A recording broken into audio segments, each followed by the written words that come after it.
This podcast is a production of Unfiltered Studios. If you would like to know more about joining Unfiltered Studios, please visit our website at unfpod.com for more information.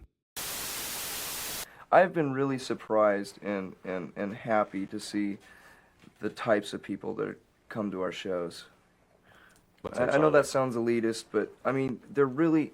I was surprised to see that there are that many kids in every city that are just good, nice kids. We're so afraid of having people come to our shows to cause trouble, you know, getting in fist fights. I haven't seen one fist fight in our show, you know, and that's in a smaller type of arena atmosphere, you know, and it's great. It's really nice and comforting to know that that's our audience, you know, and we're really proud of that fact, I think.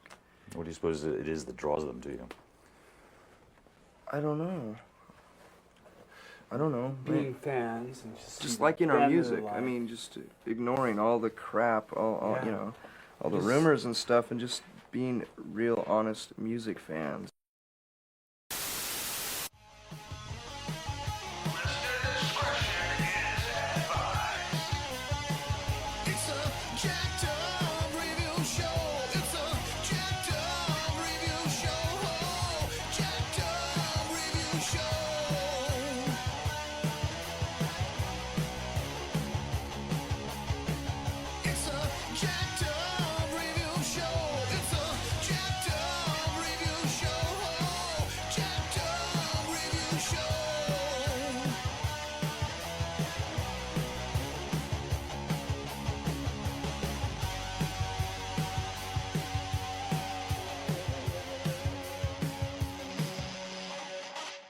So we have Jay Burke from his show of the same name. He's interviewed all kinds of political strategists.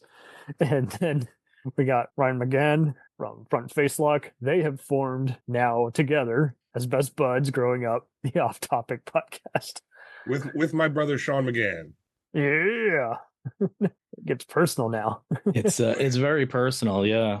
And it's exactly what we've always done. Just kind of talk about things and then sway totally off topic. Way and then, around. Yeah, and then be like, how did we get there? Yeah. The only difference is this time we have to go, we need to get back onto topic because we're recording this. In real life, it would just, we would start at point A and end up at point Q and never go back. Yes. Oh, man. It's kind of like diner conversations without getting kicked out. We used to eat out of diners a lot when we were younger. Yeah. I think we've grown up a little bit since then. We just don't do it at the diner. That was growing up. I don't know what growing up means. We've gotten older. I'm kidding, of course. But I know it is funny, though, when you look back in retrospect and when I see people giving themselves, like, trash talking themselves or belittling themselves even just for a joke, I'm like, well, just look back. Just how have you grown? Like, are you still doing this one bad habit? No? Okay, then you've improved somewhat. You're not the same guy you were in, fifth grade. Oh, yeah. I'm still the guy from in fifth grade. I'm just fatter and balder. Maybe a little more wisdom. I don't know. More wisdom. I know how to do the shenanigans I did, but with more class and sophistication. Correct. Perfect. Yeah. So thanks for having us on, though. Yeah. Well, thank you guys for making the day. It's like I was hearing you guys talk about it so much on your show. It's like, we've been overdue to do music discussions for a while. It's like, let's talk about Nirvana. And yeah, there's about 3 topics that really always segue in somehow. They're always like 90. So me and Ryan are both, mostly 90 kids. I mean, we grew up in the 80s too, but we were like we were forged in the 90s, if that makes sense. That's where your bread and butter was found. Yes. Yeah. So we always bring up, it's always Star Wars, Batman, and Nirvana. And we keep telling ourselves everywhere, like, let's not talk about that this week. Tapping out. Yeah. It's funny because you're having us on because we keep talking about Nirvana, and like I said to Sean, I'm like, well, it's kind of cool because we have this like continuous thread through every episode that connects them all, where it's like Batman, Star Wars, Nirvana, everybody kind of knows now that that's somehow going to get brought up in some way. Well, it's every podcast is a collaboration. That there's been some topics where I've had to politely excuse myself, say I'll turn on the record button, but I'm not going to be there. And then there's others where it's like I feel like we've talked about it to death, and I'm not trying to shield you from everything, but I'm just saying whoever we have on the panel might hurt your feelings. Right. And we're not trying to be brutal or go on a rant, but it was just one of those like, yeah, I mean, let's let that topic die down, because I don't want to just get everyone hyped up on the hype, so to speak. And there's been other topics where it's like, well, we'll have fun, but I don't know if we'll have much of a conversation because I don't even know how to edit this. But yeah, that's always a trick. It is. Editing is like. I think to Cinema Recall, they really helped us with different bumpers for me to introduce everything. Is like, sometimes we keep talking. Okay, that's the intro. And with tonight's topic, it's interesting because I knew they were part of the hard rock metal scene, but I also are often considered the face of grunge. They weren't the first, but they were one of many who popularized it. And then it's like, oh, that's right. They are also kind of a punk rock, alt rock face. I didn't really think about that, but it's true. And, from Aberdeen, Washington. And so Green River is often cited as the first one from the Seattle rock scene to be the first grunge rock. And then you have Soundgarden, Sonic Youth, Dinosaur Jr., and the Butthole Surfers of all people. But it's interesting. Yeah, and that's just it. I would always, every time people would ask, what's that song? Pepper. I'm like, who's it by? I'm like, Butthole Surfers. They're like, you're pulling my leg. I'm like, no, look at the car display. It clearly says that. Nirvana is interesting because, that is an actual thing, but it'd be interesting if you look up and how many times you're just going to get just the rock word as opposed to the actual terminology, which is it's used in Buddhism as the highest state of enlightenment. Yeah. The extinguishment of desire and suffering. It's funny, and Ryan, maybe you're getting a lot of these too. Every time I go on YouTube now, it's like they're listening to me. So it's like I'm getting many Nirvana shorts, and they had every clickbait ad as well as every interview you legit want to see but thought was removed from YouTube. Yeah. They actually had they were asking Kurt about Nirvana, and the guy must have been quoting him from another magazine he talked about it in. And you see Kurt, he's like, I don't know what I said. I was pretty hungover, I think. The guy's like, you said that exactly what you were saying. Enlightenment. And then he finished it. He goes, yeah. And then he goes, so is that what you meant by taking the name Nirvana? He's like, sure, that's it. He goes, it really doesn't matter. I just said it. He used to just say shit, I think, during everything I read about him and stuff. He used to just mess with the media a lot. He really did. He wasn't a dumb person, but given how clickbaity we were before it really got bad with internet, it's like it was easy to say. It's like, are they being for real? I'm going to print this down. It's like, dude, did they not teach you discretion in news media? It's just like, if you don't think it's going to make any sense, don't even bother putting it down. He's just messing with you because he's hammered. And I think I appreciated them even more because of the whole 1992 stadium tour. Mm-hmm. And just because Axl Rose started a beef with them, and Nirvana was supposed to perform on that, and it was just I saw. So I'm sorry to cut you off, Cam. Go ahead. No, go ahead. I saw my first concert. And how old are you, Cam, by the way? I'm in my mid-30s. I was going to ask him that question. I was trying to see what age group cohort he's coming from. I had good parents. In fact, every now and then I would school them on some movies and shows that music is like, you've heard them, you've known them more than you realize, you just didn't commit it to memory. Right. We not that this means anything. We're a little older, so we saw we may have a better memory because we saw it. I mean, alcohol probably killed my memory, but my first concert in '92 was the Guns and Metallica tour, and Faith No More. Yeah, that's right. He saw it the night after us, and Faith No More opened, which is another one of my favorite bands. Yes. And then I found out after the fact that Nirvana was supposed to open, and I was like, oh, Yeah. I'm glad I got to see Faith No More, but like, could have saw Nirvana. Yeah. I saw that they were supposed to be on there, and it's wild how Body Count apparently also opened on the tour and was on one of the last tour dates I'm seeing here, as well as Motorhead. It sounds like a legit great concert, much like the Lollapalooza one that was around the same time, not the same year, but big highlight of the 90s. And I'm like, man, I think the reason you couldn't do this, something like this now, is just no one really wants to split the bill. Yeah, I mean, and there's so many festivals now. You know, there used to very oversaturated. Yeah, like 20 years ago there was festivals, and then they kind of went away. Warped Tour and Skate and Surf and all those stuff, and then it went away. And then Europe had all these huge festivals, Sonosphere and all that stuff. And then now we're starting to get the When We Were Young stuff, which is from the early 2000s, and you're like, oh, we were young. That was 25 years ago. Holy shit!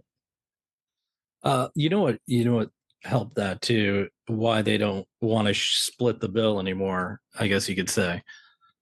Napster kind of killed the whole record industry and destroyed physical media is kind of dead, right? Like it's the same thing with movies at this point. Like, there's a reason why like a movie like Fight Club ended up making money, because it had a second life a few years later on DVD. Indeed. When it didn't make anything on its theatrical run. So a lot of times they would take chances on movies and things like that. Same thing in music. Right now, all these guys make their money from touring. It used to be the opposite. They used to tour to a loss, but they would make it up in units, meaning CDs, cassettes, physical media, merchandise. Yeah, any kind of physical media. And because that's dead, I think it's hard to get them to split the bill. It's also why me and Ryan used to go to shows for like $19 and see some pretty good bands, and now it's like $275 to sit in the nosebleeds. Yeah, that's just like, it. Well, Misfits reunion, which a band I saw for $5, in 2000. Now they're touring and it's $200 for a nosebleed seat at Prudential Center. Yeah, no, that's a very good point. I think when everything was fresh and new, people went crazy. They worried about paying for all their bills later and maxing out their credit card. Now it's like, I think everyone's just had to grow a brain, and there's always going to be someone dissatisfied who wants to bitch on Twitter. That's never going to change, unfortunately. But then it also gets that it's like, I do this all the time with movies. I'm like, okay, that one I got to see on the big screen. It's gonna have good Foley and visuals. I got to see it, and then versus that's good, but I got to be in the mood for that. I will see it when the hype dies down on either one of the movie channels or whatever streaming app, or buy the Blu-ray discounted. But then, with music, when you take all that into account, it's like, I definitely want the vinyl of that, knowing that person's talent. Or I can hear it streaming, but maybe not the best experience. There's so much more to be picky about. And there's so many people I think of as like, who would I see in concert? Definitely not that band now, since they're past their heyday. But this one, oh, sure. Yeah. That sounds fun. Yeah, I think but that's one of the things growing up, right? Like, I do miss that physical media, because you had such a an attachment to it, right? Like I used to be excited to get just getting the artwork, and the album, and reading the lyrics if it had a lyric book or whatever it was. So much great stuff. You just sit there with it. Now listen, I'm a victim of it too, right? Like, there's so many people I like, and I'm like, I don't even know what album that is, because I've never listened to the whole album. I've just listened to a bunch of this band's songs that I like, because I stream them. To tie into that, Jay, music videos, just like physical media, is a lost art. Like, they still make music videos, but like, we used to have to wait till Friday Night Rock or 120 Minutes or Alternative Nation. You'd stay up to see that so you can see the video. And then it was like, oh, now I have to go buy that album. So it was like one tied into the other, tied into the next, and then now I have to see them in concert. And it was like, Yeah. you lose the physical media, so then it's like, and then you lose the platform to make the video. So The restrictions we had back then made you more patient. Now that everyone's so spoiled, or they have more ways to pirate it, it's just like, yeah, it's like you got to hook them right away, which is a shame, because if that's never been the style, then how do you even adjust to the newer crowd? Yeah, no, that's true. And that's again another thing I'm a victim of, right? Like, I get mad at my phone when it doesn't do something in 2 seconds. I'm like, what the hell? What is like, the hell with your phone? What the hell's going on with that satellite in space? Like, can you beam that? Like, why isn't it going faster? It's like instant gratification, and I'm guilty of it as well. You know, I know in about 5 minutes my Wi-Fi is going to freeze for 30 seconds, and I'm going to, damn it! And it's like, but 20 years ago, what was Wi-Fi? Yeah, what is Wi-Fi? Dial-up? Don't you mean dial-up? No, I mean dial-up for $2.37 a minute. You can get an AOL disc. Yeah, those are the days. I promise you, no chicken in a blender noises here. Yeah, but so that's interesting though, because you're younger than us, so you're like the next generation. It always interests me to know how younger people, whether it's your age or even younger, like view Nirvana. I think they almost have like a mythical quality to them. Hence the point of the show. It is all about deciphering pop culture instead of just, I like this or I hate this. It's like, no, let's make sense of it all. And so let me flip this for a second and ask you a question, host of the show. How were you like I was exposed, and I'm sure Jay the same thing, when Smells Like Teen Spirit came out. Like, my brother, I tell this story a lot. I was writing bands on my notebook, and my brother wrote Nirvana, and I didn't know who they were, and he's like, oh, you got to check out Smells Like Teen Spirit. And so I did, and it completely changed my life.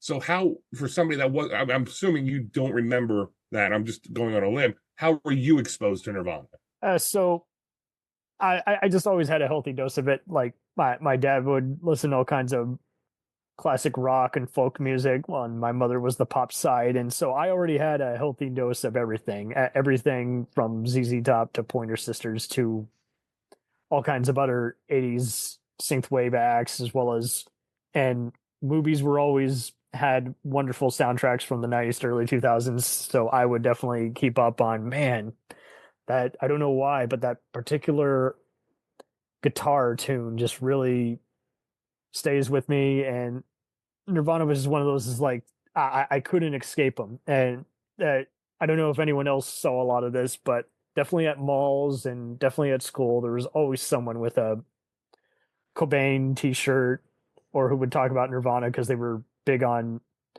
former member Dave Grohl's Foo Fighters. And I always had reasonable airplay. I think it helped that, unlike many other rock bands, there wasn't too many expletives, if you will. I mean, there's definitely some motor mouth in some of them, and definitely in some of the titles, but for the most part, I couldn't escape Nirvana, and I saw why they were understood, and I would always occasionally revisit some stuff by them. Is like, yeah, that's not bad at all. And I don't know if anyone's ever seen the behind the music of Weird Al. It's so funny how Nirvana, they cited as not knowing they were that big when they were making fun of the Smells Like Teen Spirit music video, and they got to use the actual same set.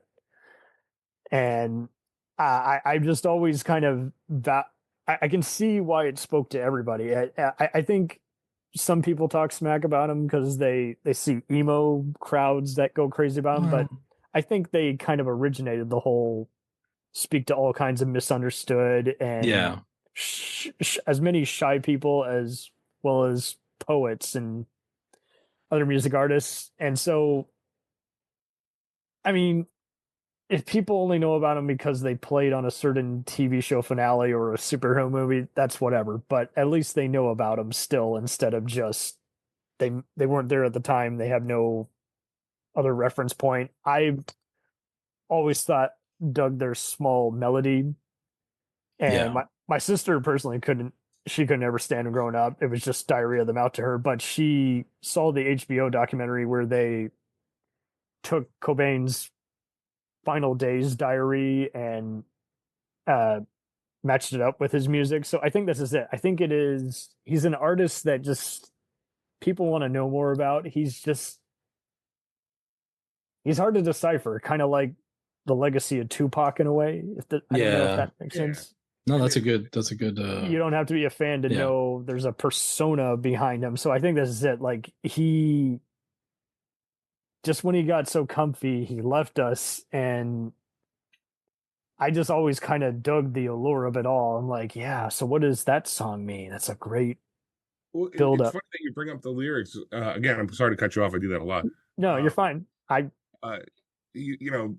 forget what interview it was. I'm sure Jay could cite the exact interview in second of the interview, where he's talking. Obviously he always said music first, lyrics second. Music first. Talking about the Pixies, he was comparing that with, right? So the which I mean, Jay, hold on. Can you hold that thought for 1 second? Yeah. There's a second part of this thought. Please, sir.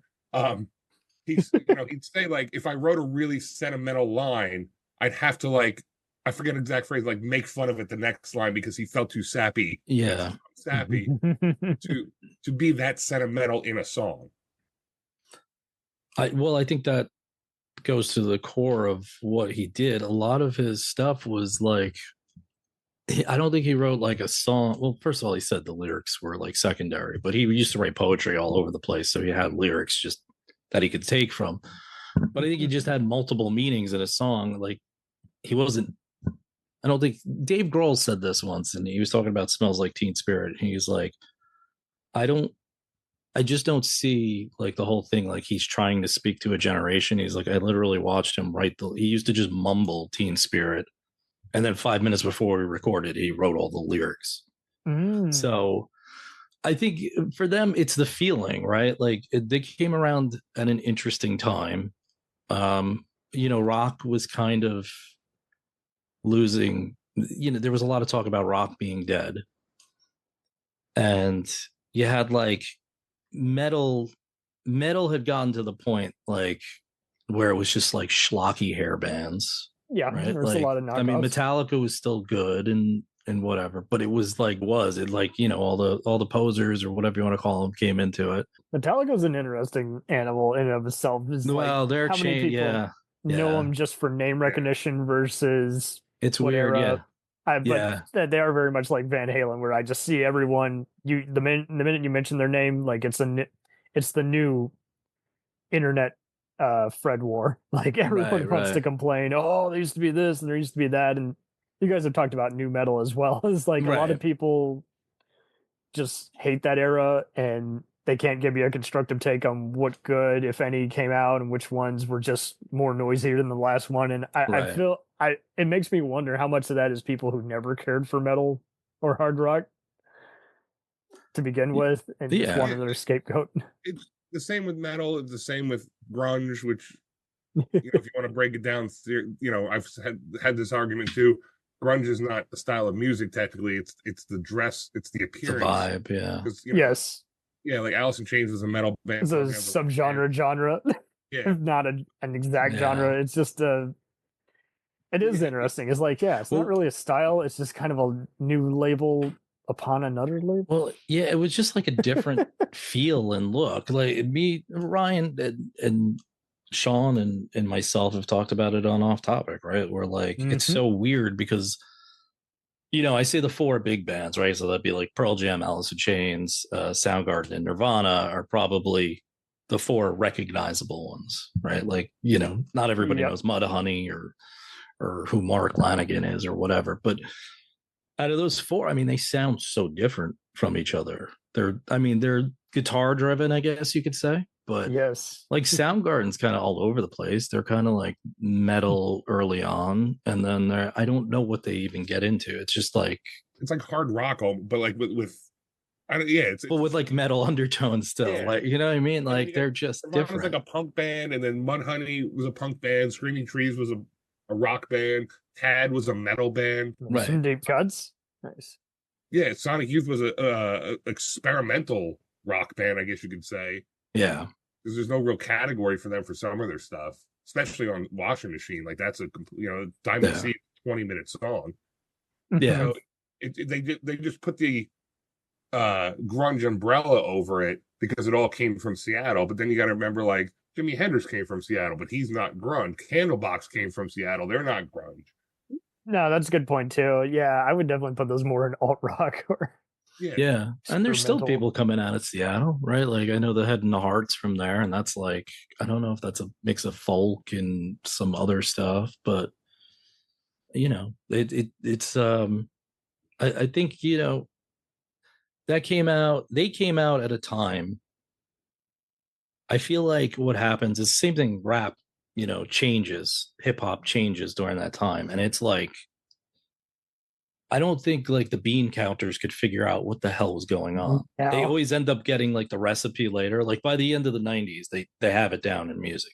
But I think it's the same thing with metal, right? Like they figured out who could make the money and stuff like that. Like Nirvana, and like I look at some of the other so-called grunge artists and hip hop artists of that time, and it's like they're like, you know what, just whatever, do what you got to do because we're making money and we're gonna figure this out, But it was just so different, and it's also a sea change in the culture. I mean, you're going from the 80s, like Reagan's 80s, to the Clinton 90s. It's just it's such a different vibe, and I think at least for my age and stuff, right? Like there's a lot of confusion at that time. I'm like early teens going into mid-teens, and you have that angst that he had. He had that angstiness to him, and I think that's more what drew people to him, and I think that's why it's kind of timeless for some people, right? Like you could always, it's weird to listen to it now. Like younger, it vibed me up, like, you know what I mean? Like it got me going, and it still does, but it's like I look at it almost like, oh, I remember when I was that.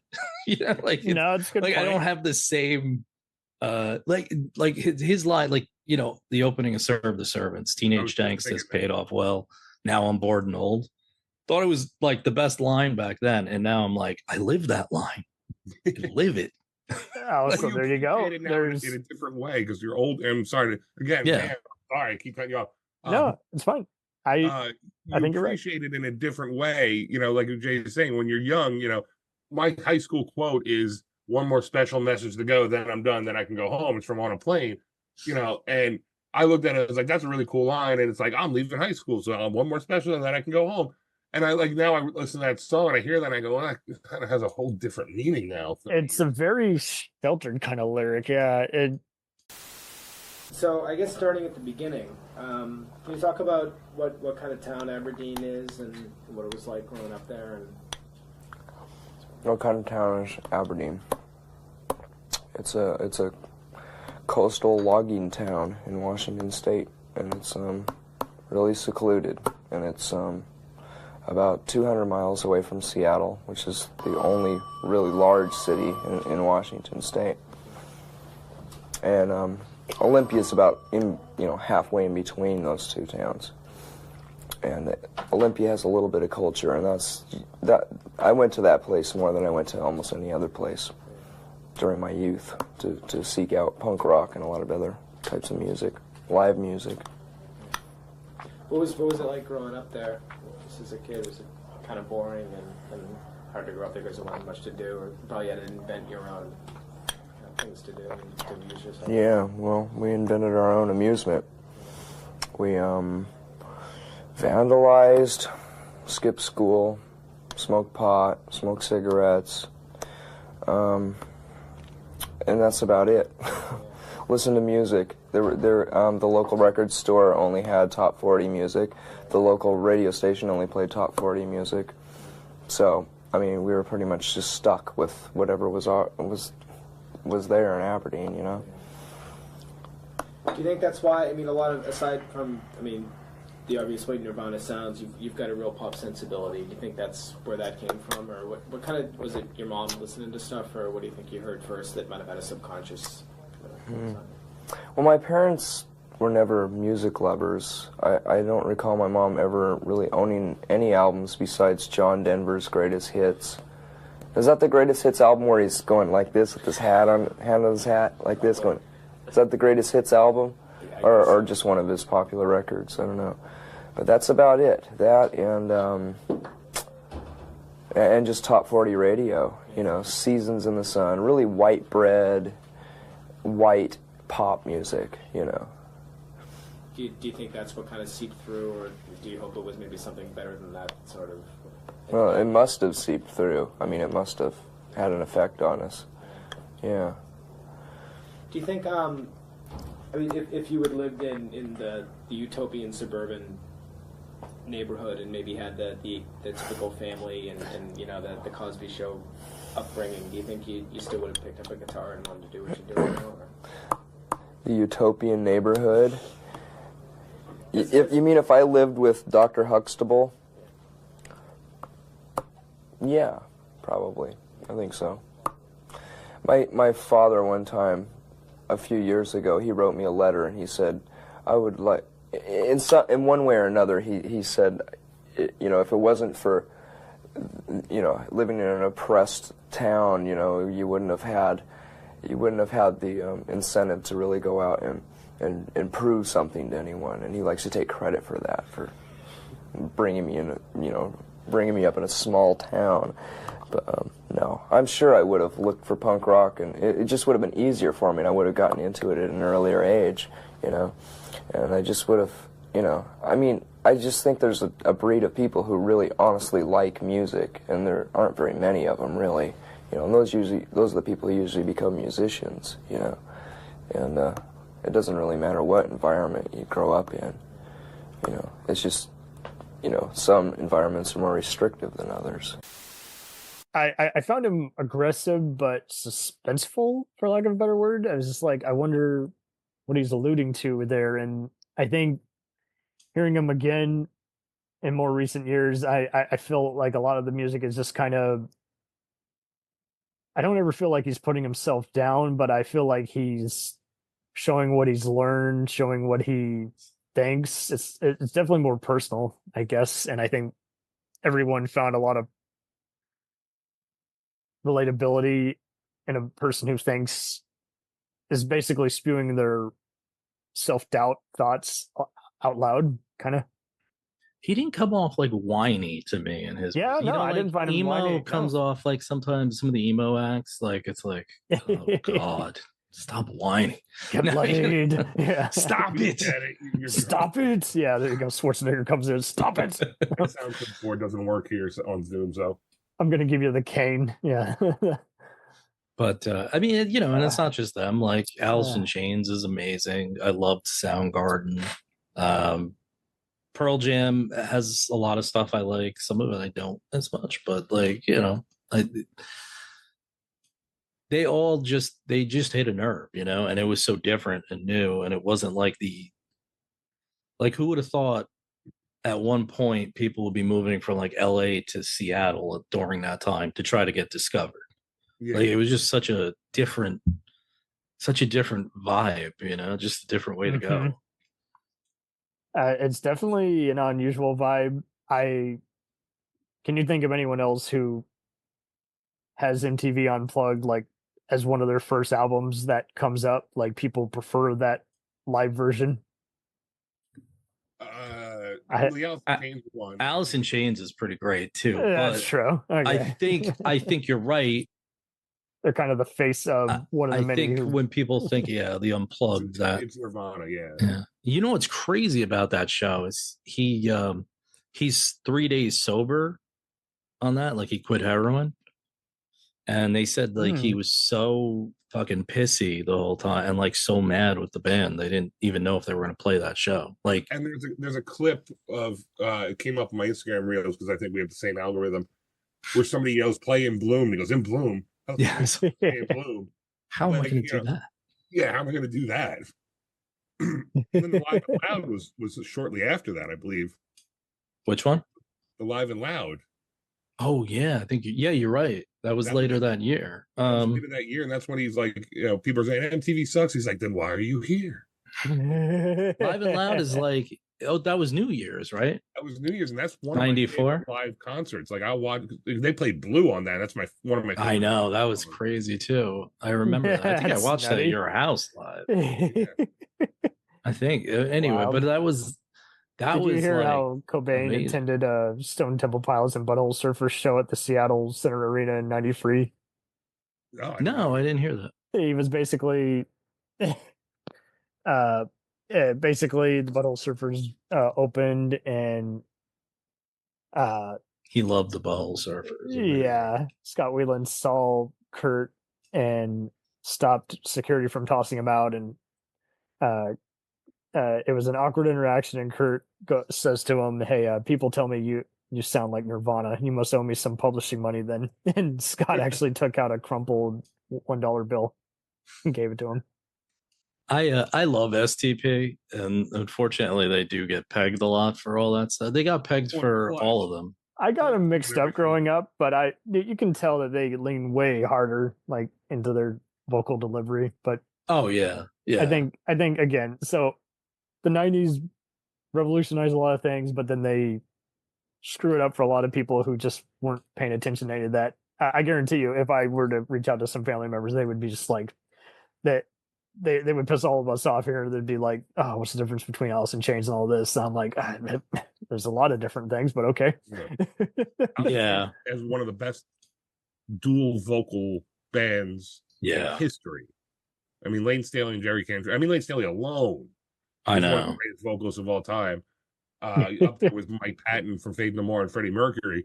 But then you add Jerry Cantrell in there, and that's just the best vocal harmony I can think of. I can't think of another better one. Well, it's why they could do, they can do Dirt and then do Jar of Flies. Yes. And it's like, You can't say those are the same album. Yeah, I mean, but they have that kind of vocal melody. I mean, everything.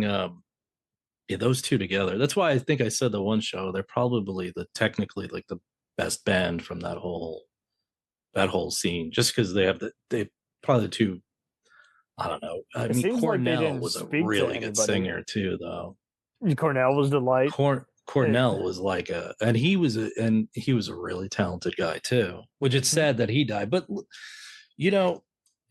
Cornell and Staley don't get the same play, right? Like as far as their death, it was news, but Staley was kind of like almost gone by then. Like I don't think anybody saw him for years at that point. 6 years to the day of Kurt Cobain. I think. I know, it was weird. That was weird.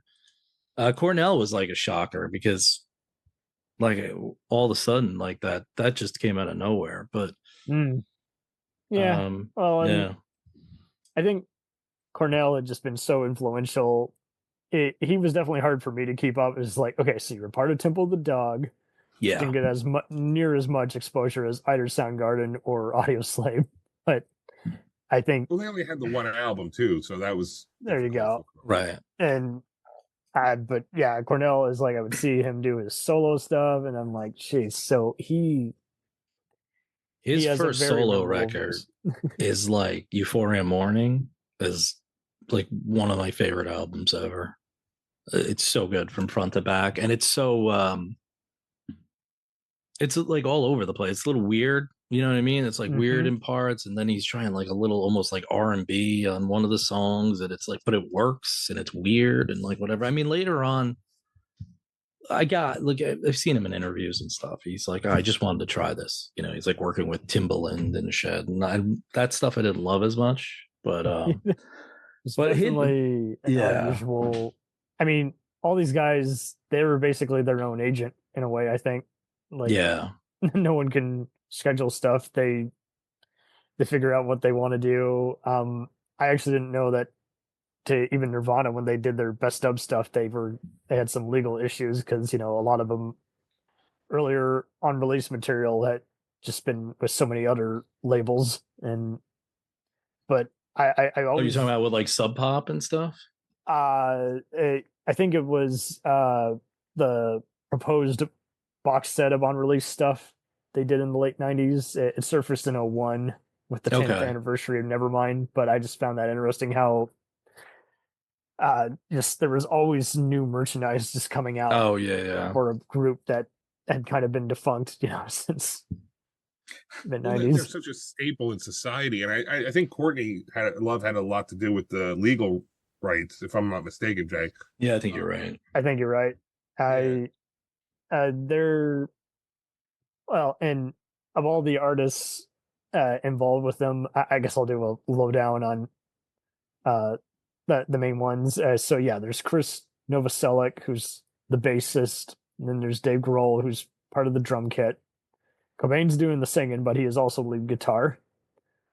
And other additional artists involved include Mark Lanigan, Dave Foster, Jason Everman, and Chad Channing and Pat Smear. And just an aside, Jason Everman's been in two of the biggest bands in history and just went off and lived a regular life after that. No slouch. Chad Channing, who recorded Bleach.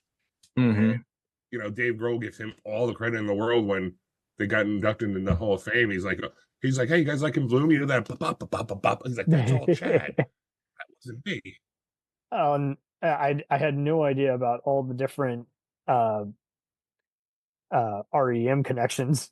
I knew that they were at some venues, and I saw that Michael Stipe was the one who inducted them into the Rock and Roll Hall of Fame in 2014. But apparently, REM producer, what's his name, Scott Light, remixed the singles "Heart Shaped Box" and "All Apologies."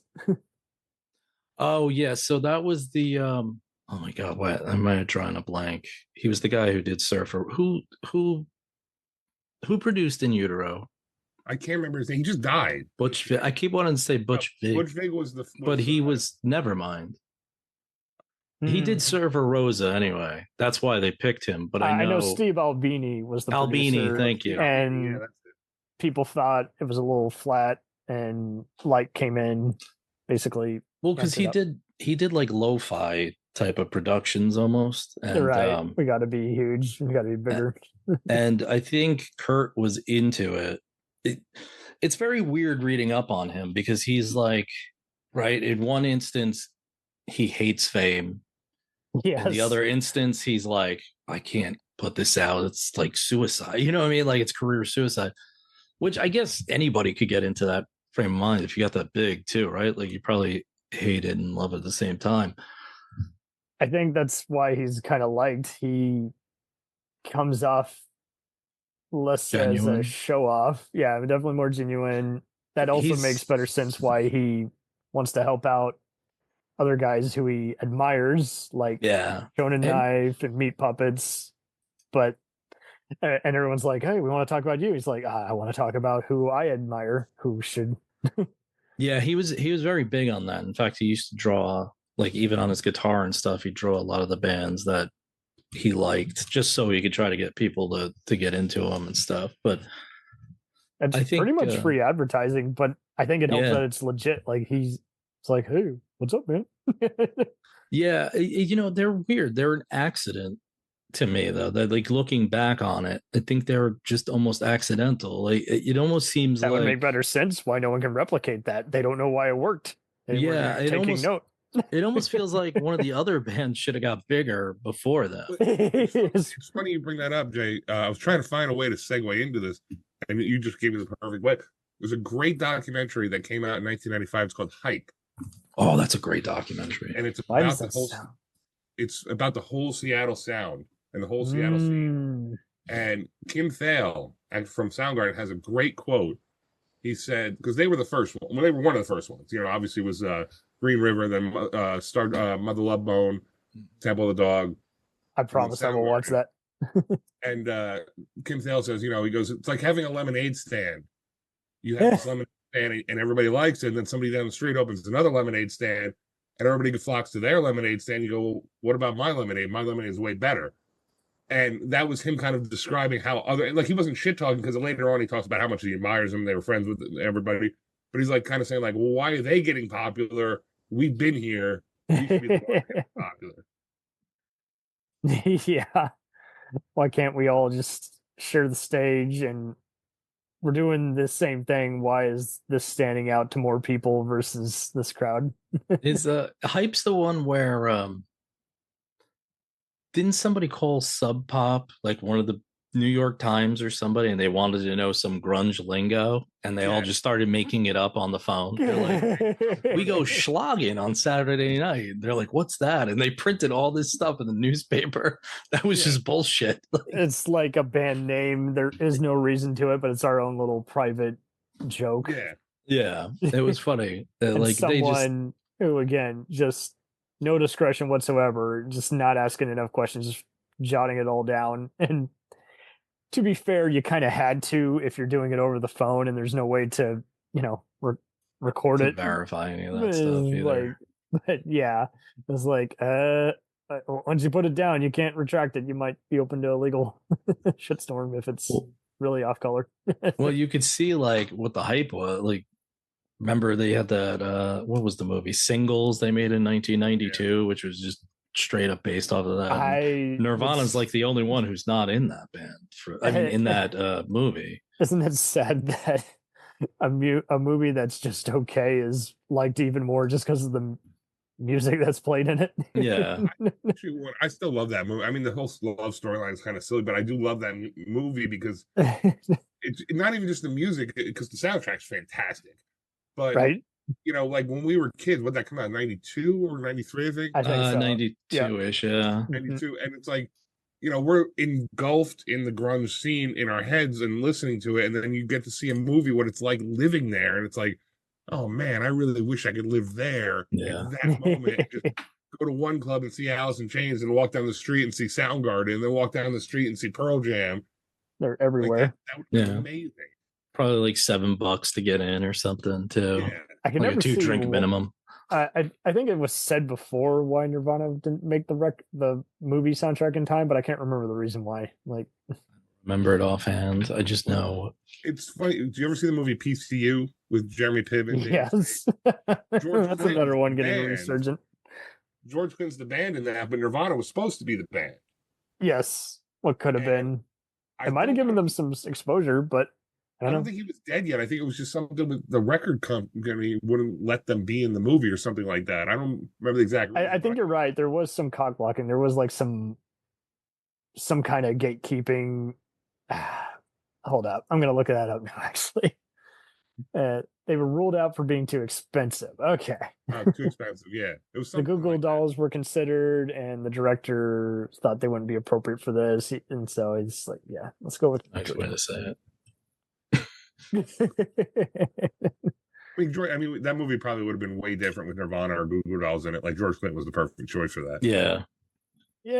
Some artists you're going to hear in just about all kinds of eras. Yeah, just I mean, Nirvana, you could argue, is going to be used in furthermore other eras, but yeah, I mean, that's never going away.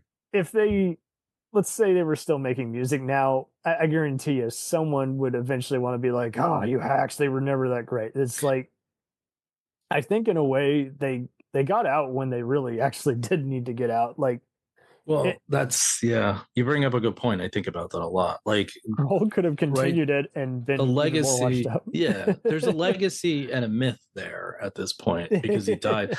And I think that's where I was going, and I forgot to get there with Staley and Chris Cornell. I mean, Staley was out of the limelight for a long time at that point. Cornell was in it, but I mean, he's 53 years old. He's got so much other shit, so many bands and so many this and that. And he's around long enough that it's kind of like talking about Metallica, right? Like some people see Metallica, as like the first 5 records. And then like some people see them from the Black albums on and stuff. But like Nirvana's got 3. They're pretty much at the height. There are also 3 records that are like different from each other enough, like that you see like this kind of weird sequential growth in some way. But he goes out, it's so violent the way he went out. It was such a shocking thing, at the time. Yes.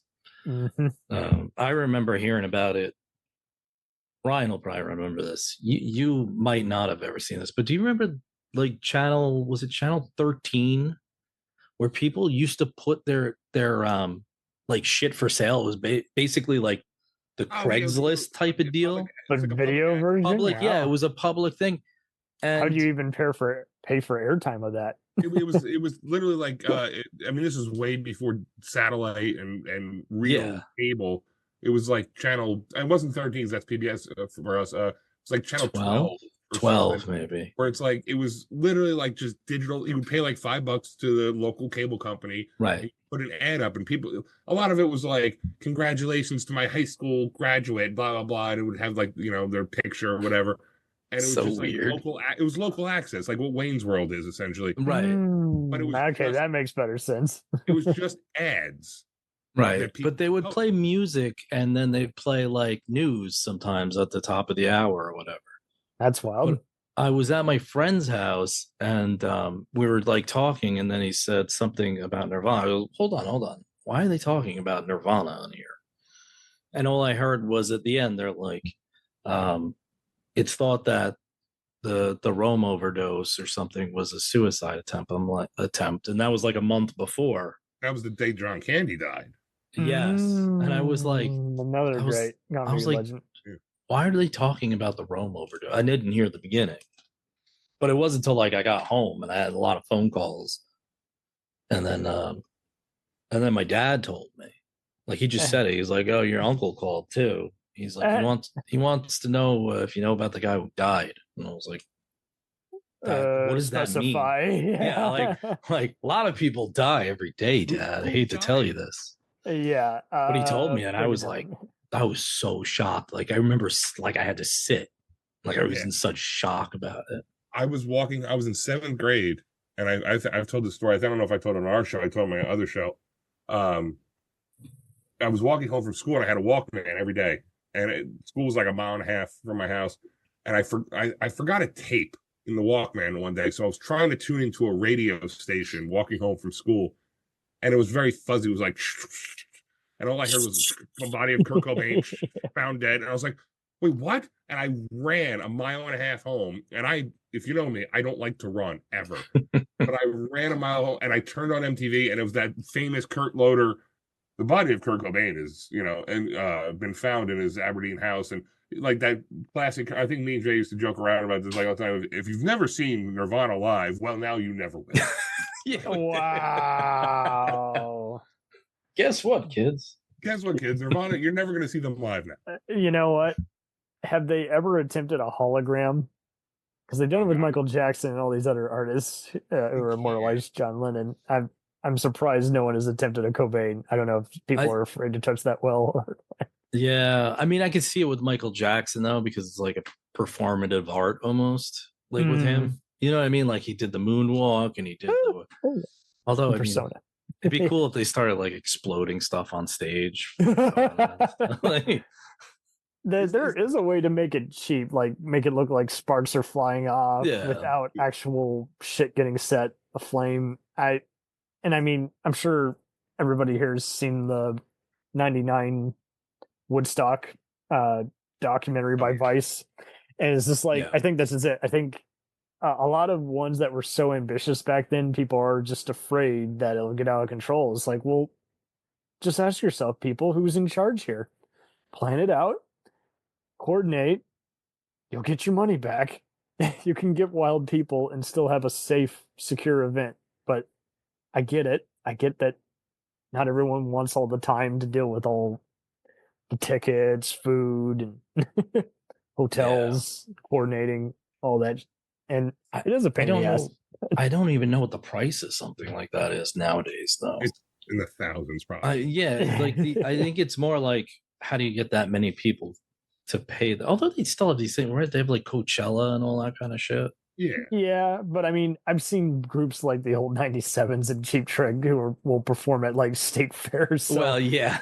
They really are cheap, but so it does make you wonder, like, who just needs the work versus who has their, certain worth where they will not, they are very much like an actor, where it's like, if you have anything under 1 million, don't even bother calling us. But I do want to wonder how they all gauge it, how they decide which venues are worthy, and I wouldn't be surprised if the agents also pimp them out. Just say, hey, Yeah, it's you- interesting because you see some of these acts though, right? Like, so a band I always felt bad for was the Pixies because I felt like they kind of, evaporated. Nirvana doesn't exist in the way they existed. Like, Nevermind isn't made that way without the Pixies. The Pixies Yeah. took that soft, loud sound and just were awesome with it and perfected it, and that really affected Kurt Cobain a lot in his writing. Mm-hmm. But I always felt bad for him. Like on tour, they killed it when they came around like 20 years later and got all together. I remember trying to get tickets for that, and I was like, Jesus Christ, I can't. It was just funny. I was like, I didn't realize how many people respected them now. Well, yeah, it's a Right? nostalgia level for that. And is that whole Post Malone being like reunion tour with Nirvana, is that real? I don't know if that's a real thing, but Because I've read stuff where every time they play live with David and Chris and Pat, they always have a female singer because they don't want a male to try to replicate the Kurt voice. But they let Post Malone do it because he's such a fan and he covers Nirvana on his all the live time, show. yeah. So, I mean, I can't imagine them touring with him. And if they do, I wouldn't go see it. No, it's not the same. It's not the same. And it's like going to see a cover band, but it's like, oh, two of the members of the original band are actually in the band. I feel like It's like the Doors getting like Jim Morrison. It's like the Doors when they had the singer from the Cult. Yeah, that's a good way to go about it. Well, and I think a cover band works best if you take a style and then perform other songs, but you got to change up the lyrics instead of just repeat every inch of the song. It's just like anybody can do that. Yeah. Unless you're a tribute band, then you have to be exact and you have to dress and look exact. I play in cover band, so I know the whole spiel. you know no pressure, man. No heat. No pressure at all. We'll return after these messages. If you like small town mystery, crazy news, and wild history, then the Florida Men on Florida Man podcast is for you. Each week, Josh Mills and Wayne McCarty bring you the absolute best Florida has to offer. So if you're looking for a show that's safe for the family, but funny enough to help you escape everyday life, then listen to the Florida Men on Florida Man podcast. That's Florida Men, plural, on Florida Man podcast. Hey, it's Brent Pope, the host of Breakfast with Brent Pope. You've seen me on some of your favorite TV shows saying things like, give it up, Jimmy, you gotta sink this putt to win. On Breakfast with Brent Pope, I sit down with guests from the entertainment world and we do it all over breakfast. Or should I say Brentfast? Every week on Brentfast, you get inside Hollywood info and tips, great breakfast recs and foodie debates. Most of all, you get the most delightful 30 minutes of your week. So dig in, it's Brentfast time. Listen at Brentfast.com, Apple Podcasts, or wherever fine podcasts are found. Didn't Leonard Skinner, didn't they have like the singer's son play with them or something? His brother After he Oh, did. wow. That's always weird to me. That's like weird to me. Like, It was like, what was Rob that was the original one. Special guest star. Yeah. It's like, my brother's dead. I'll take the wheel. I got this. Yeah. He looked and sounded exactly like him. I know, that was the other thing too. And It's he was like, in the band longer than I know. Like, Oh, Yeah. man. So I'd like to be positive a bit, but not hold back. So what are the accolades that Nirvana has gotten? They got in the Grammy Lifetime Achievement Award in 2023. They've gotten in 96 previously the best alt rock alt music performance for their MTV Unplugged album. That was back in 95. And they've gotten the Brit Award, the NME Award, 2 of those, and 7 MTV Video Music Awards. So Rolling Stone placed them number 30 on the 100 Greatest Artists of All Time in 2010. And Smells Like Teen Spirit was voted number 1 on MTV's Greatest Music Videos of All Time in 96. well, that knocked off 91. That knocked off Black or White from Michael Jackson. Yeah. Yeah, that's a hell of a thing. Yeah. They kind of undid their progress there. For a while, they weren't playing artists color. And then David Bowie said, I'm going to bitch slap you if you don't play it. And now, then they're just like, oh, but we'll dedicate more time to it, but it's going to win less. That was like the craziest conversation because when you realize what year it is, it was like 84 or something. And they're like, I like to act like, oh, well, people like were it making. Wasn't, that's over.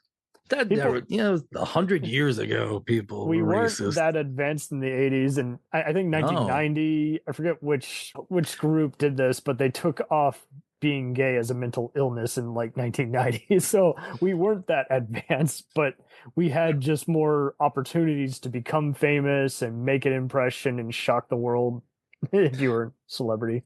So going to the accolades, and you kind of segue into something for me. Yes, I think I always want to do like a podcast on this one too, but like about like the myth of Kurt Cobain versus like the man, because he's kind of got this like mythological status. I mean, his stardom is super short. Is very short. Is it 3 years? I don't even know, because September 88 to 94. Well, right. but as far as stardom, 91, September of 91, and he's dead, in 94 by April. So yeah, it's a short-term thing, but like where he was really influential and about before his time, at least like it made me think about that stuff, was like his the way he used to defend, right, like trans and the LGBTQ community. He's like 20 years ahead of everybody else. I could see people, that's their Jesus, especially if they weren't going to a church and they just needed someone who was a talking head as much as a talent who just somehow spoke to them. I think, but I would say, to hit on that, the whole myth continues.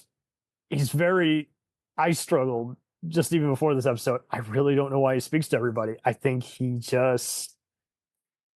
open for more interpretation. It sounds like a chicken shit answer, but I'm just like, he kind of.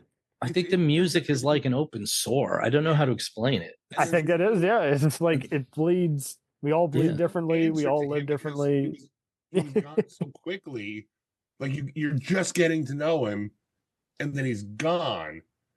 And I've had this conversation with my mother, who does not like Nirvana. But she respects them because she looks at them like when Elvis. That's just noise, you kids. Yeah. No, it's not even that. Like, she's just not into the music, but like she loves the Stones and the Beatles and Fleetwood Mac and all that. And she looks at it like Elvis changed music, then the Beatles changed music, then Zeppelin changed music. And we all have our cutoff point. I mean, we do this with today's music. We can't deny certain artists who will always sell out a stadium. I like some of today's artists, but not as many. Yeah, right. But she just respects that. She hated 80s music, hated it. Oh, so there you go. So she wouldn't have been even part of the 90s crowd. She was gone a decade. The fact that when Nirvana came out, rock and roll came back. Okay. She's like, I don't like him, but music got a little bit better for a little while when he came out. Oh, okay. So that's a breakthrough to what's an otherwise impenetrable subject. Yeah. Okay. Sorry. Right.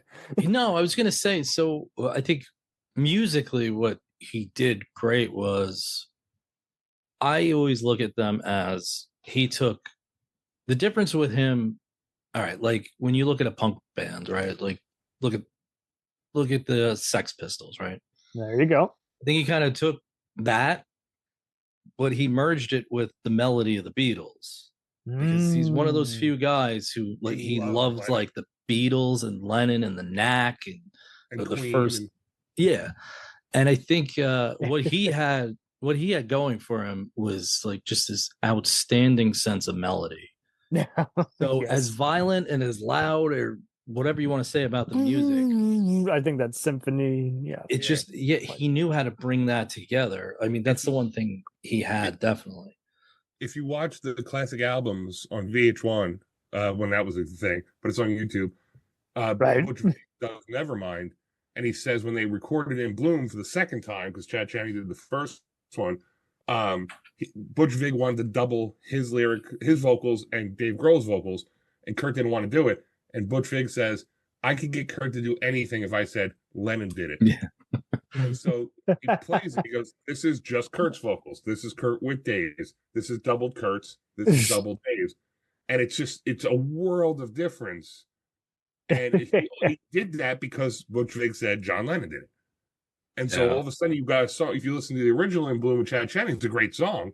But then you listen to the one on Nevermind, it's like, that's probably my favorite Nirvana song because the melody and the harmony and the song is just so good. And it's just everything in that song clicks on the right cylinder. It does. That's a very, I really love In Bloom. I've always loved it since I heard it, but it's like, it clicks right.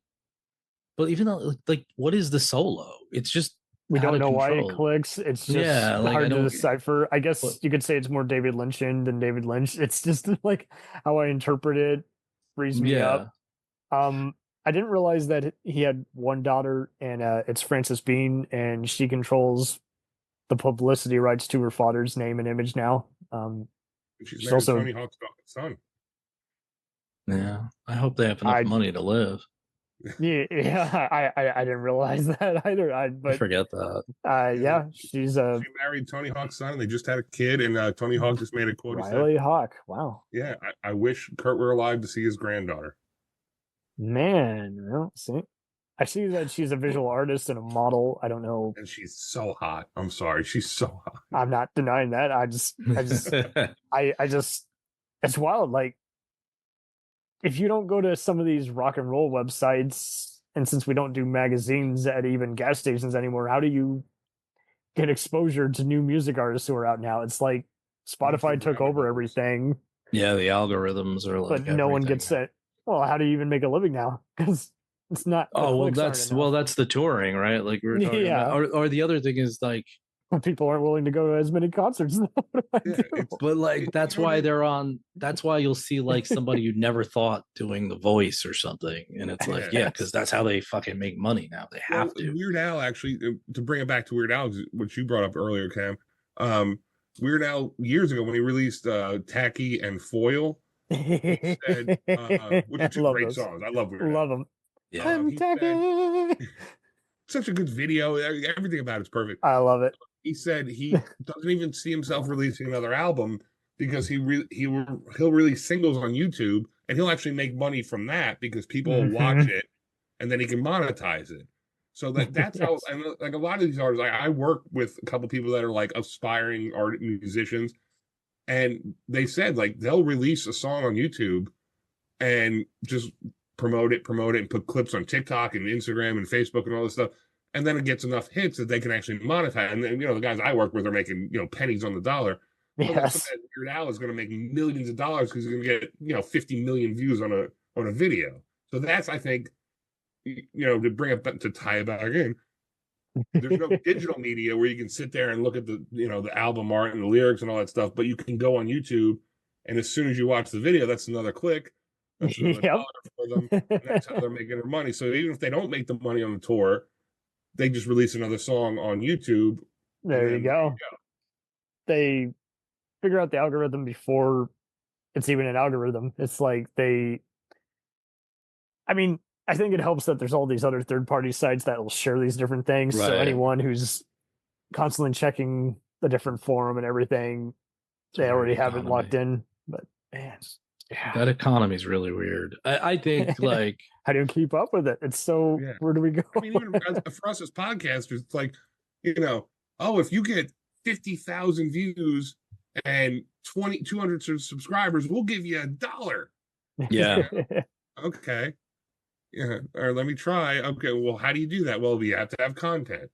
All right, so let me, I've been doing this recently with our show. Let me post a shit ton of videos of just clips of the thing. Yes. Okay, wow, that got 400 views, and then the other one didn't even have to try. Yeah, one's got 2, and the one that got 2, more like, than should porn. be good. Yeah.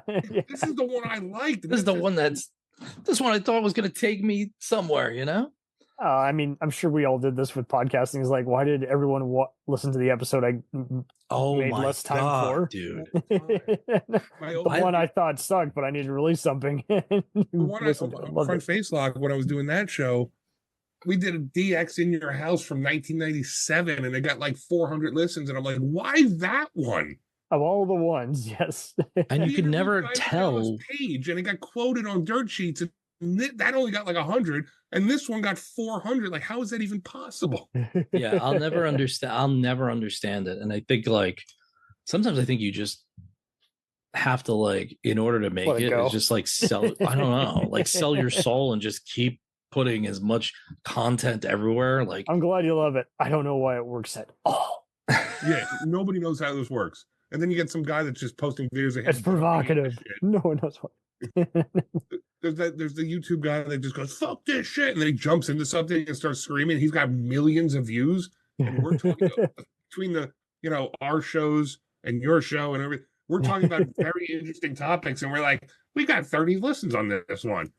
What? Sam's right though. Like, I never understand, like, my most popular one. I'm like, really? That? Is it the it was good. Is it the crazy title of the episode? And we happen to be. It was mine. Is like so direct. I had like a nurse on talking about burnout, and I was like, oh, this is a cool like filler in between stuff. I think someone needed some healing, and it's like yours was the all I can think is a bunch of nurses shared it to each other. That could be it too. Hey, I'll take it. That's cool. And then there's some that like blow up for a day.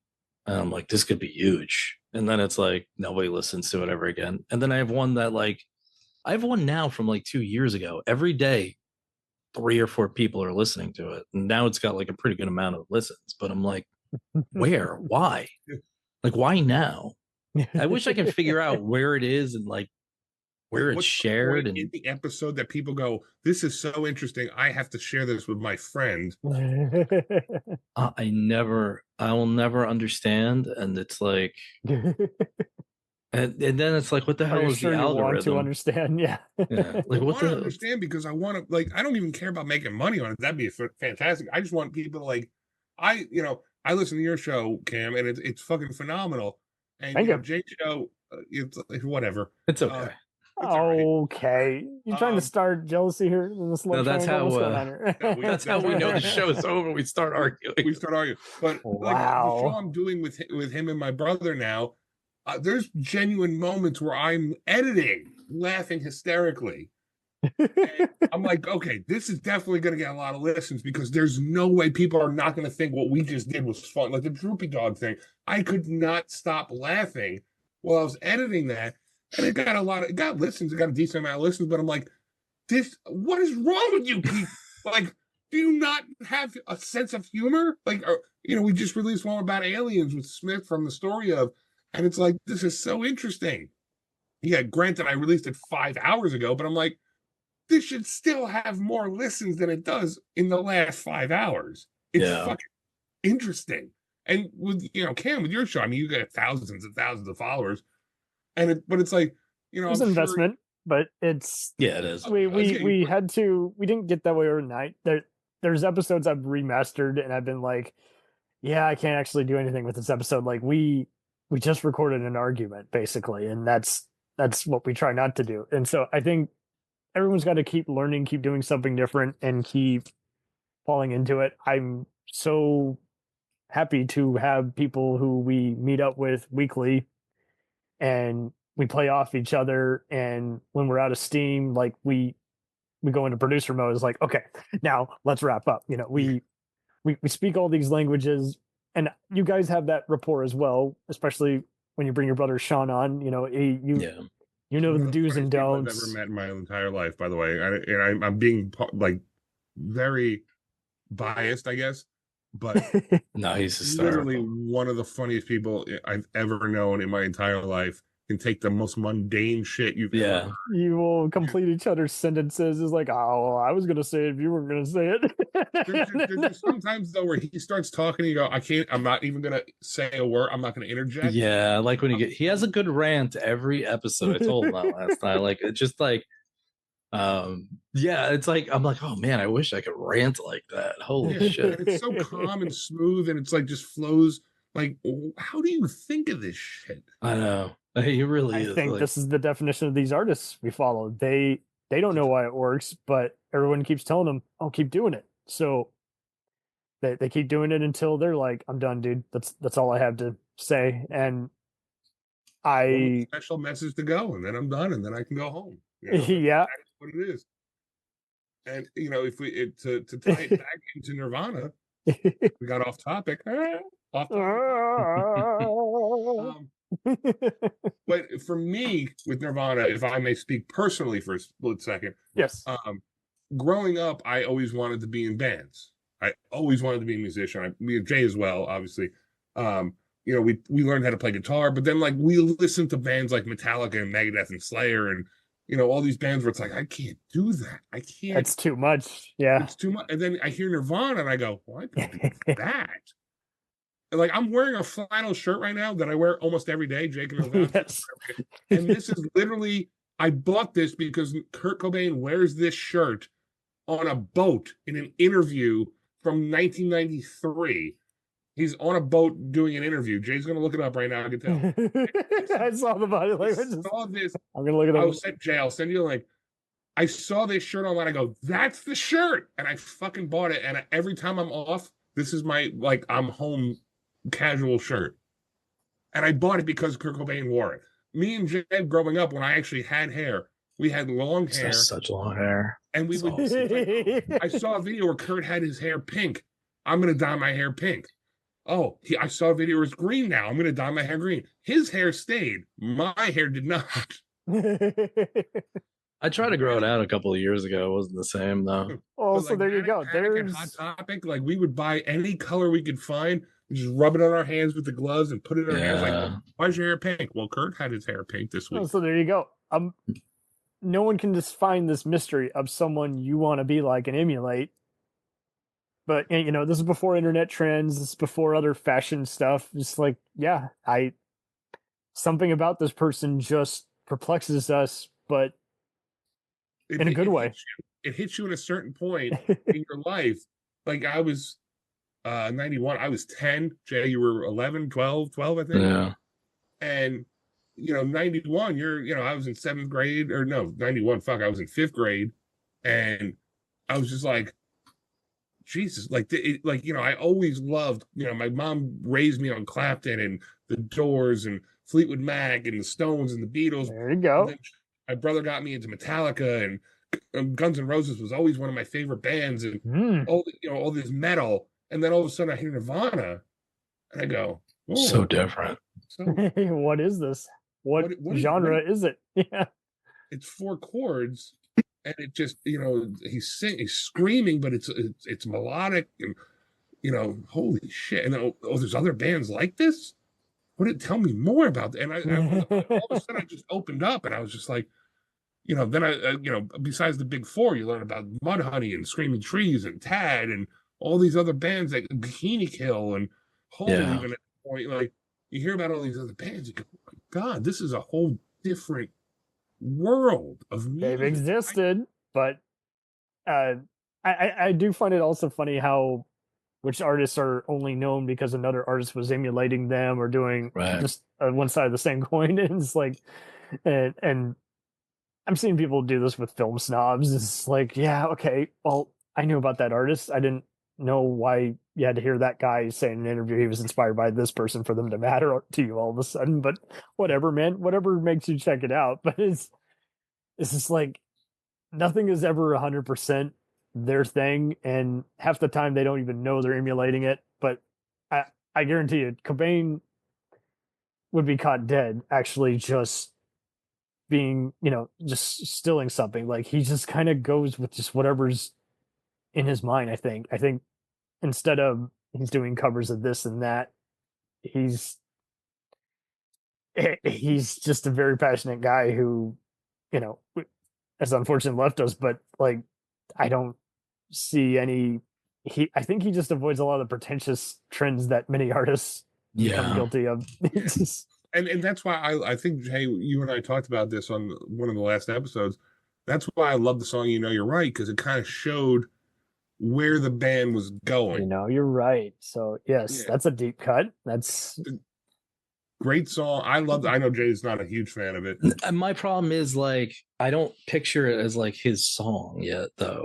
I know, yeah, because it was just the vocals and the guitar. I understand what your point of view, Jay, but I just think if that was what the song was supposed to be, and I kind of take that road, it shows where the evolution of the band was going to, like, you go from Bleach to Nevermind to In Utero, and you see the band evolve. Yeah. And you hear that song, you go, all right, so that might be where they were going next, and I'm kind of on board with that. I would have liked to hear the stuff he was doing with Michael Stipe, which was supposed to be very acoustic, because he was like obviously from, the fucking acoustic set. He was amazing. No one knew where to put him. It was like, are you pop? Are you folk? Are you country? Yeah, exactly. Yeah, rock. It would have been interesting. I don't know. I don't know what happens to him though. Like, because I feel like there's obviously, like, I've read the articles before too, where they were calling him like the voice of a generation, but I don't remember it that way. Like, I remember them. It does sound like alt history kind of leaking in. It's like you appreciated him, but no one was saying that at the time. I think as soon as he died the way he did, all of a sudden everybody's like, fuck, you know what, that guy did. Congressmen are music, like, we went too hard on him. You gotta understand too, Cam, like when we were Metal's not brainwashing us. Sorry. When we were growing up, like if I wore a Nirvana shirt to school, I was called principal's office now. Yeah, like I people were like, "Oh my god, you like Nirvana?" It was like, you bastard, asshole wearing a Nirvana shirt. Oh, you got long hair. Like it wasn't like socially acceptable. Yeah, it was after he died. That's even before the whole emo kind of becoming bigger in the 2000s. It's like everyone's just like, they're still looking at you like a freak, but they don't even know the words to put to it. They're just like, away, leave. Like there was a small group of people in our, Jay and I have known each other since we were, 5 years old. It might as well have been bigots telling you that, It's just, well, that's the what's thing. going on? We had a small group of friends that was like, we all listened to Nirvana. The two of us, my brother. You're different than me. How dare you? Yeah, and I'd wear a Nirvana shirt to school, and they'd be like, "This freak over here wearing a Nirvana shirt." And it's like, really? Like, it's the biggest band in the world. So, like, that whole, like, he was the voice of the generation. Is it just cool to hate them? Is it? Well, I think that's a big part of it. I think we all kind of do that, though, especially if we don't know the band. We might just get like, oh, God, I don't want to hear about this shit. I'm sorry, Ryan, I cut you. It's all right. It's funny because Gibby Hayne, bring it back to Butthole Surfers, like you were talking about before, who I love. Gibby Hayne had a great quote about Kurt Cobain. He said, if Kurt Cobain were alive today, this was 20 years ago, he goes, if Kurt Cobain was alive today and heard the music that was out, he'd kill himself. I do wonder. I think did about hear him a that lot. one, but I keep forgetting who says that exact. I think about him a lot with like what came out, because he didn't hold back on any of that shit. Like he was even friendly with Pearl Jam, and he still would kind of be like, I mean, I guess I can respect their music. He didn't get them, Yeah. But he's like the most peaceful guy, and I think Lennon was that way too, right? He's a lot like Lennon in that way. I think that's where the Lennon parallels come in. Yeah. Just another artist who he couldn't lie, you know what I mean? Like, yeah, he couldn't. Yeah, and Mike Patton's the same way. Like, if he doesn't like you, he's going to tell you he doesn't like you. And this sounds cynical in a way, but I don't mean it to sound mean, I guess. I'm kind of, I don't want to say I'm glad. I'm kind of at peace with the fact that he did kill himself when he did, because you don't know where he was going to go. Right. It could have sucked. And now we do have this mythology about him. Yes. That we're talking about right now. And that, people like Jay and I lived through it, and we can kind of have certain eyes, but then you saw them, you're on this side, you saw them a little after us. So you have a different point of view of it. So you have to have that discussion about it. If he was still alive and he was still playing, you might be like, oh man, Nirvana really sucks now. Like, why did this guy die? Like, so it's almost better for his myth that he did. Oh yeah. Like what you were saying earlier, Jay, like Lane Staley, he was out of the spotlight for 10 years, at least at that point. So when he died, it was like, fuck, I love Alice in Chains, but they weren't really doing anything. But I thought he was dead. Yeah, I thought he was already. I thought he was dead already. Four fingers in Yeah. Mexico. You know, Well, I was. We did kind of hit on that earlier. Is like artists who we thought were relevant, but they didn't picture it that way, and it's. I mean, I do this with other famous people where I'm like, well, I feel sad about this person because I've never heard anything messed up about them. It seems like they're as normal as you're going to get for that kind of celeb versus this person. Like, this is a mysterious death, but it's not a priority for any well, it's Heath agency Ledger. to figure out. Heath Ledger was, when he died, it's like, God, that fucking sucks. His Joker's top 2 of all time.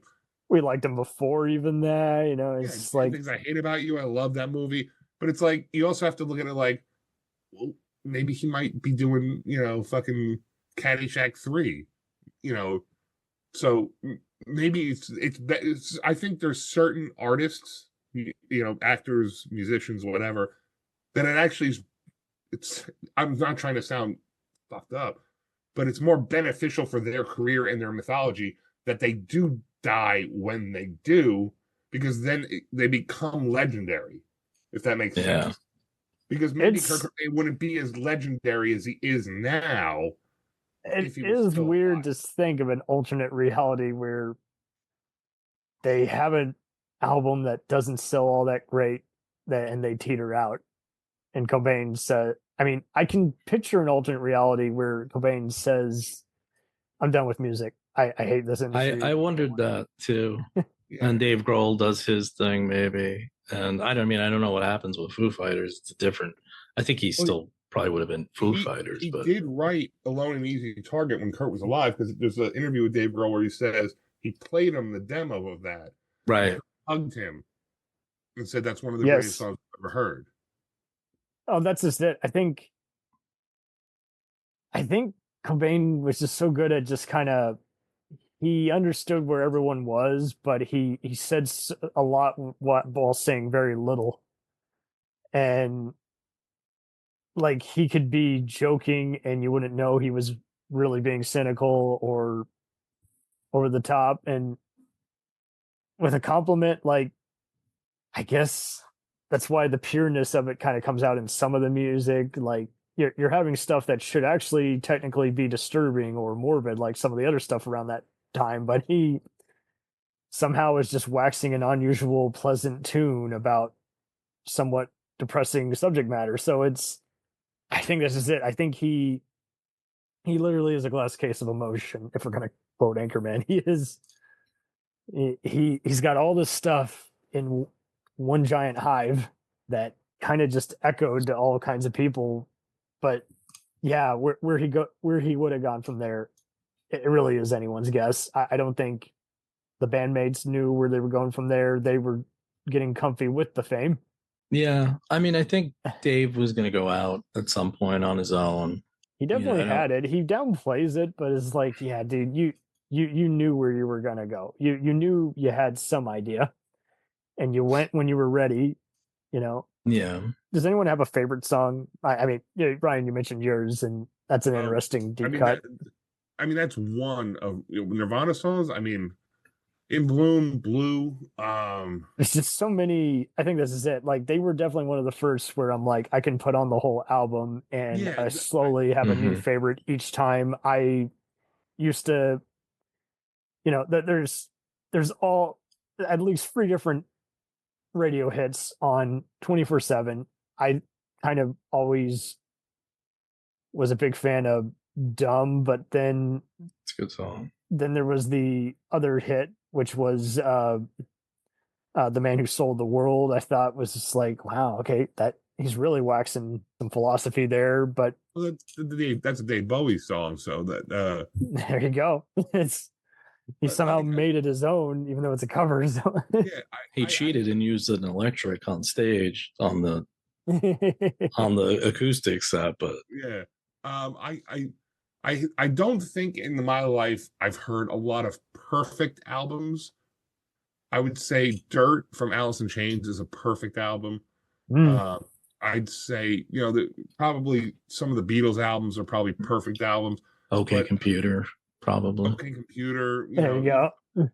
Even the Bends, I think, is a perfect album. But I would say, off the top of my head, the most Dirt is probably the second best perfect album I've ever heard. But I would say Nevermind is probably, to me, the absolute perfect album. I don't like. I love In Utero, but I might skip Tourette's. No, that's a good point. Tourette's gets a little repetitive, and Teen Spirit is on the radio every day, 24/7. But there's so many other singles in there. Yeah, no, Nevermind is Blue. I might skip Floyd the Barber, even though I love that song. It's skipping. But Nevermind, I don't think I would ever skip a song on that album if I just put the CD in or I just streamed it as the kids do now.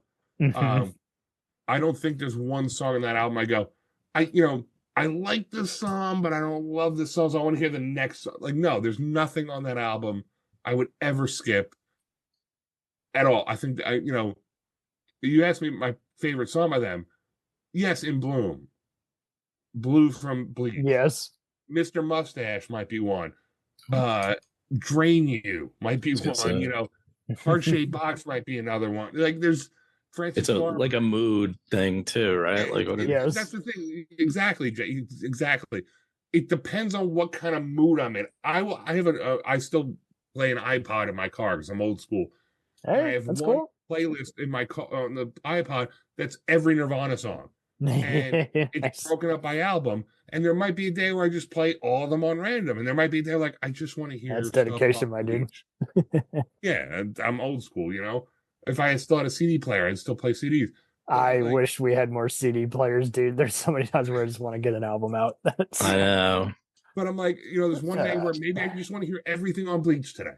I'm in that mood. Everything on Bleach, or everything on Nevermind.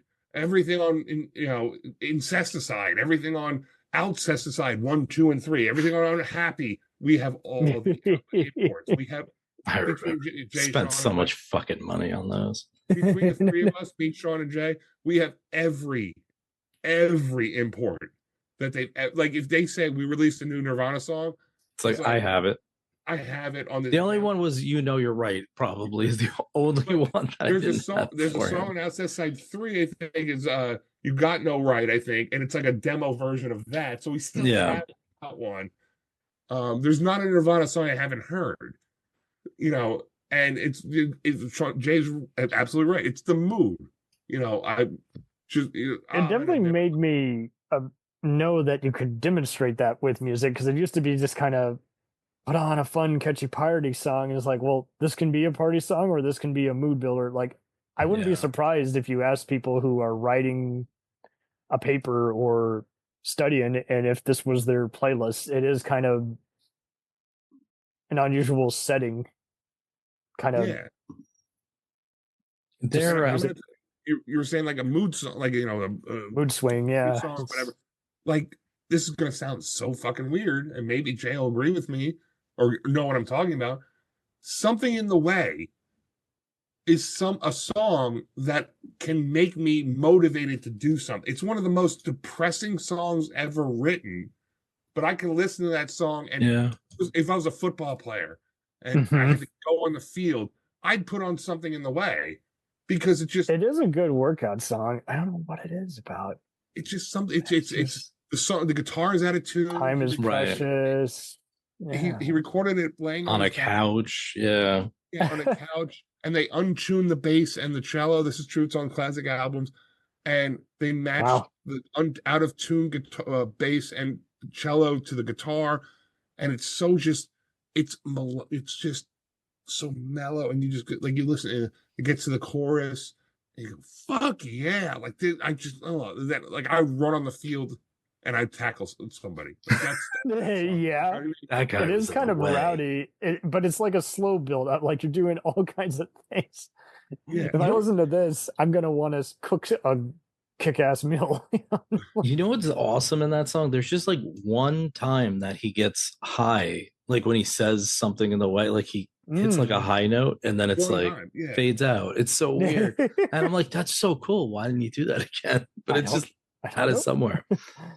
I think those albums are interesting because they're like moods. The three of them. Even Incesticide is its own thing. It's like I mean, they're kind of different from front to back. Like I always think of,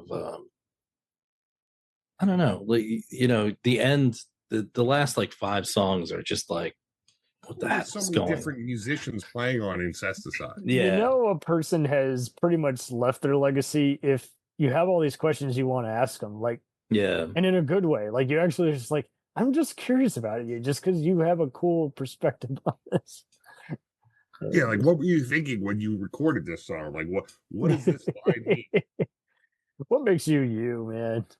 Lounge Act. Do you really think that sounds Lounge like a Act. lounge song? That's why Yeah. that's another one. It wasn't That meant one to be I played in a love. lounge. Yeah. Fucking love Lounge Act. I listen to that a Is it lot. a metaphor It's for something so- else? Yeah. Yeah. Well, Was because that it said that it sounded like a song you play in a lounge, and it's like it's so mellow and upbeat, and then it just gets heavy. Yeah. Same song, and it's like, what happened? This is the same song, but now it's got a totally different vibe. I felt like he just was a whirlwind of different. If it wasn't mood, then it was definitely tones. Like literally, Yeah. like that's it's good, just And there was emotion in his voice. yeah. When he yelled, it wasn't like bands that just yelled to yell. I don't feel like he's funning around. If he was, he made it seem seamless. Yeah. His voice, he's very raw though. Like the music is very raw, and the tone is very raw. Like his that scream is Very raw. very different than anybody else's scream. You know what I mean? It's just like, but Scream and drain you in the middle of drain you. That, like, yeah, it's just you can feel the emotion behind that. Yep. Yeah, I mean, And the lyrics are so stupid. Like chew meat for you, pass it back and forth in a passionate kiss from my mouth to yours. Like what you're chewing somebody's meat and you're passing it's a little somebody weird. else's mouth. But you just listen to it and you're like, yeah, this fucking song fucking rocks. I thought it was kind of cool though. They went from Nevermind, like such a, it's it's very polished, to like they did like the alternate route. Like they went to In Utero is just like abrasive. That's an abrasive album. Very. It's more than ambitious. So yeah. Yeah. The first note of Serve the Servant, it's like this dissonant chord. Yeah. It's like Yeah. Yeah. And it's like, wow, that's how you're starting the album, with this dissonant chord that's gonna like hurt your eardrum. It's like the right kind of tease, kind of. Yeah, for that whole album, it does like kind of set the tone for it. That whole. You thought we were doing this? Wait a second. Up. I'm still warming up. Up. There's a great interview with Steve Albini, Dave Grohl, and Chris Novoselic, Conan O'Brien's podcast, and they talk about the recording of In Utero, and Conan brings up the fact, and I never noticed this before, that Kurt hated one-word titles, so that's why Francis Farmer will have a Revenge on Seattle, Serve the Servants, Heart Shaped Box, and gallons of rubbing alcohol. Yeah.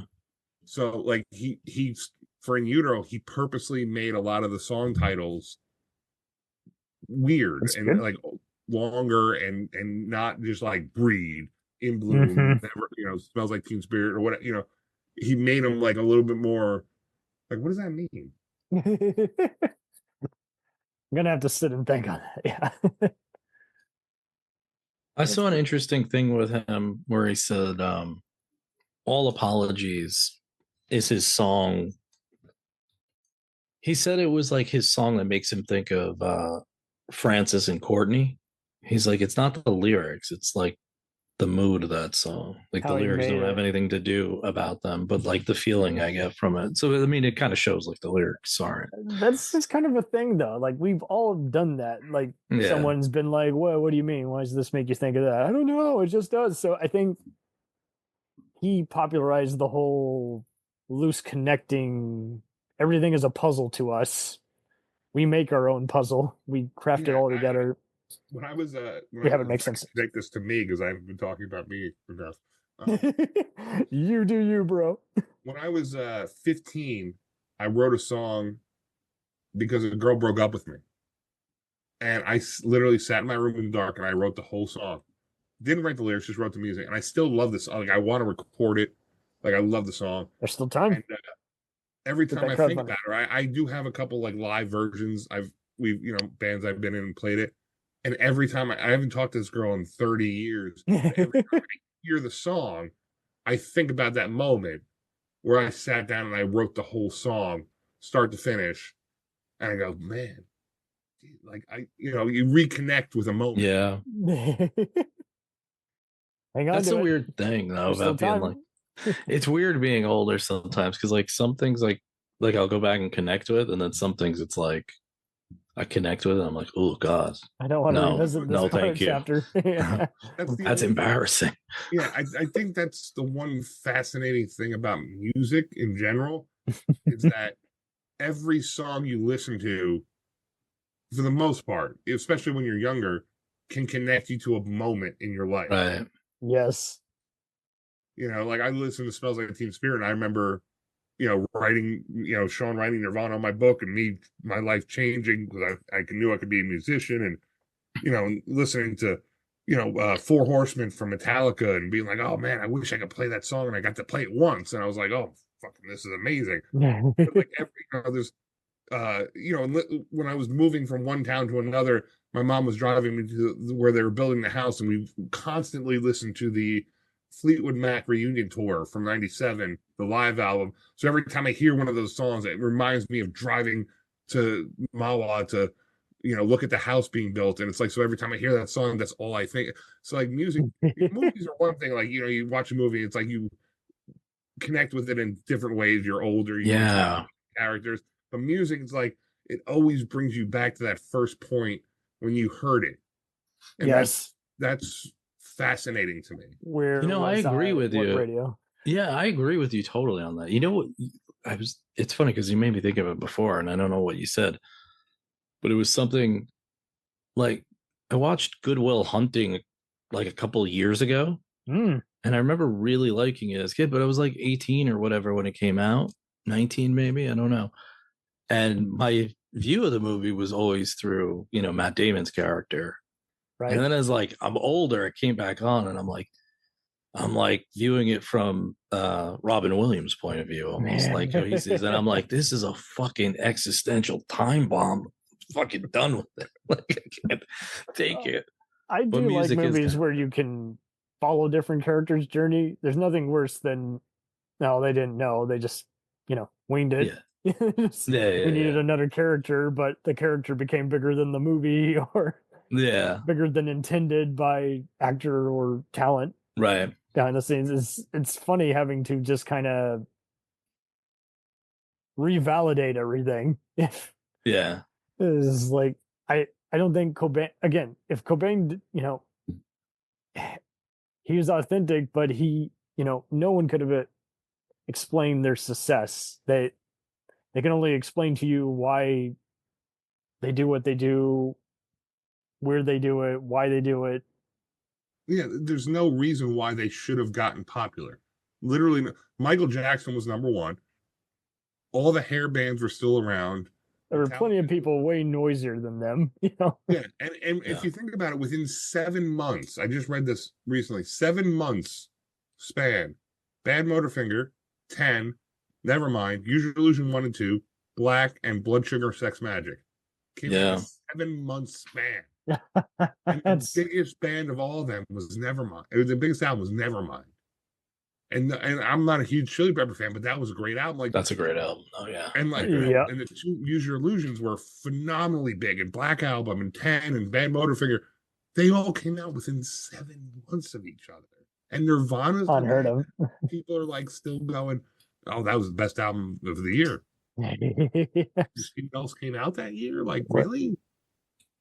It was like, I'm just going to put a fork in it. It's kind of weird, though. Like, they started to get a lot of play because nobody could understand the lyrics of Teen Spirit. Well, that's why Weird Al said, that's what, well, that's, the song is about. But it was funny. I remember that they used to interview people on, because that was like on 120 Minutes a lot back then, which was a MTV show for like alternative music before, I guess it was like popular is like that term. Midnight show from Monday to Friday, then Friday, or Monday to Thursday, and Friday was Headbangers Ball. Nation. Oh no, yeah, whole Alternative Saturday Nation was Headbangers Ball. Man, that show was so good. I used to be like, and you had to be like you felt like you were a badass because you had to stay up late to watch all that stuff, and you're like, yeah, Well, and kid. it even goes back to the music shows themselves. Like they're the first to do it, but they don't know why they stuck out other than that for popularizing it. We did a special that's coming out soon that talked about all the documentary shows behind the music, true Hollywood story, biography. I used to, dude. It didn't matter who was on. If I hated them, if I loved them, I had That's to a good watch. show. Now just we had can't say that about other docs. There's so many that feel unfinished No. or clickbaity. No, I know. It's like there's something about those. I used to like even Or like by the a true Hollywood Hollywood photos. story. It's like you Yeah. just went out to their IMDb and told me a story I already know. Come on, man. Yeah. Tell me something new. No, I know those are so good. I feel like they don't have any of those. I guess because YouTube just sucks it all Vice up. has the dark side of. Oh, Yeah, that's true. So That's a yeah, good Vice series. is the closest you get, and they keep Yeah, changing platforms. They were on HBO recently, and then I know. Showtime picked them up. So but yeah, I mean, I do think you guys are right. I think the internet is kind of playing into that. People want something that's less of a corporate piece, but then you see other indie guys who have figured out marketing but have empty substance. So it's a rabbit hole. You really gotta search for a while, maybe even use different keywords if you want something that's not just, I'm gonna have a shocking photo of me dissing something and you're gonna click on it so you can type on it, fuck you. And it's like, it's bad business, but it works. When I fall down that YouTube rabbit hole, which I'm sure I'm going to do as soon as we're done with this, and I'll send Jay a bunch of clips and stuff. Clickety, clickety, clickety, click. I'll watch music videos from the 90s and 80s, and one of my favorite song of all time is "Black" from Pearl Jam. But the Pink Pop festival in '92 is like my favorite version of that song, so I'll watch that 1,000 times. Because that's just, to me, it's start to finish the greatest song ever written. Fuck the Beatles and that aspect of song, like they are amazing, the Stones and all that. But listen to Black from Pearl Jam, who's not even my favorite band, not even in the top 10. But that song, the song just is bigger than anyone anticipated. I mean, anyone who's from, I'm starting to cut you off, Cam, again. You're fine. Anybody from our generation, Gen X, you say to Black from Pearl Jam, they go, yeah, that line. And everybody goes, oh, yeah, that line. That last line, I know someday you have a beautiful life. That's that line. Oh, yeah, that's like... that's just like the most beautiful line ever written. Yeah, right. I feel it all the time. Anytime when you can memorize certain lyrics, that's even bigger than the song. Have you heard that song, Cam, at all? Yes, I have done my share of Pearl Jam, and So I'll know that line. I can't just throw that song on though. It's got to be like you got to be in the right moment. Yeah, I can't. A girl broke up with me once, and I was, because it happens a lot. Wonder why. And like, I put that song on, and like that, get to that line, it's just like right in the fucking heart. But I feel better about it because Eddie Vedder's saying it. Yeah. Oh my God. Yeah. This is the best kinds of songs to perplex about. Yeah. No, for sure. Why do I steer? Cam had no idea what he was getting into when he was like, "Oh, let's talk to Jay and Ryan about Nirvana." I know, that's why I like this. Got another 3 hours, or I like how everyone has to kind of, this isn't a measuring contest. This is all about be on everyone's level and be on.